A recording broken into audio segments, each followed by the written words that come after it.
I've made over $500,000 on Upwork, but if all of that disappeared tomorrow, I wouldn't start by chasing premium clients because I have a backup 7-step plan in case I need to switch my niche or a platform.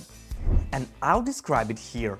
If you're starting out on Upwork, you may need this plan because it worked for me, for my friends, and for my students. Most people make a huge mistake because they open Upwork, pick random skills, write a weak profile and panic. And the reason for that is they focus on the 6th step only and skip the first 5. But the real magic happens on the 7th step of my plan.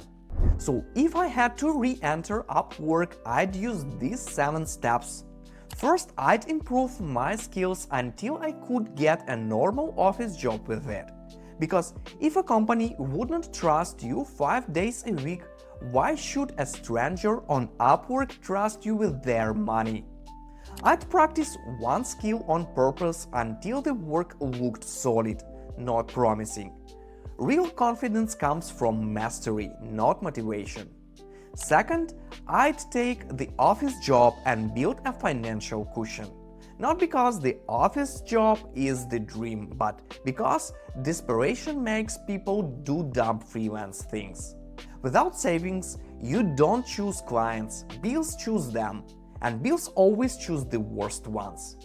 When you have a cushion, you can ignore bad jobs, survive a slow start, and play a longer game. That's why the next step works. Third, I'd choose one skill I can do at the highest level. 1, not 5. Ideally, it sits where 3 things meet. I like doing it, I do it with real quality, and people gladly pay for it. The market doesn't reward vague talent, it rewards clear value. Fourth, I'd spend 1 to 2 months building a portfolio, even if nobody paid me yet. Real client is great, imaginary client is fine, actually I don't care. I'd make projects that look like the job I want later. The rule is simple, don't build random samples, build proof for the exact niche you want. Fifth, I'd find 10 clients for that one skill and work for free or very little. But with one condition, the quality has to be insanely good. This is where people get emotional because they don't want to work for free. If you think so, the market thinks differently. It still needs proof.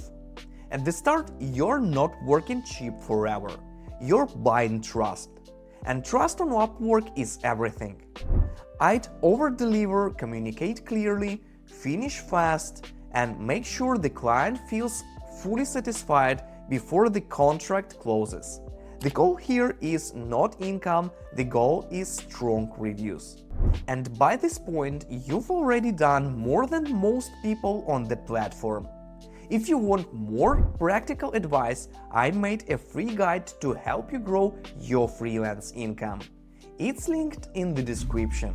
If you downloaded it, please smash like, drop a comment and subscribe to my channel. Now step 6. Only after the skill, the cushion, the niche, the portfolio and the reviews are in the place, I'd go after high-paying clients, not before. Premium clients do not pay for hope, they pay for lower risk. When they see a focused profile, relevant portfolio pieces and real reviews in one narrow skill, your price stops feeling expensive. It starts feeling safe. That's also why I would not spray proposals at everything. I'd target only clients who match my niche and have budgets that make sense. And step 7 is the long game. I'd set a goal to become the best in my niche. Not successful, that word is useless. I mean specific goal. Better portfolio, better communication, better case studies, better results. The people who win on Upwork are usually not the most talented. They are the most consistent at turning skills into proof and proof into better opportunities. So if I had to re-enter Upwork this year, I would not start by hunting money. I'd build proof in this order: skill, savings, focus, portfolio, reviews, premium clients, mastery. It feels slower for a few months, but it gets you paid faster over a few years. And if you want the step that protects this whole plan from falling apart, watch my video "No Savings, No Freelance Career" next. It will save you from the mistake that kills most freelance starts.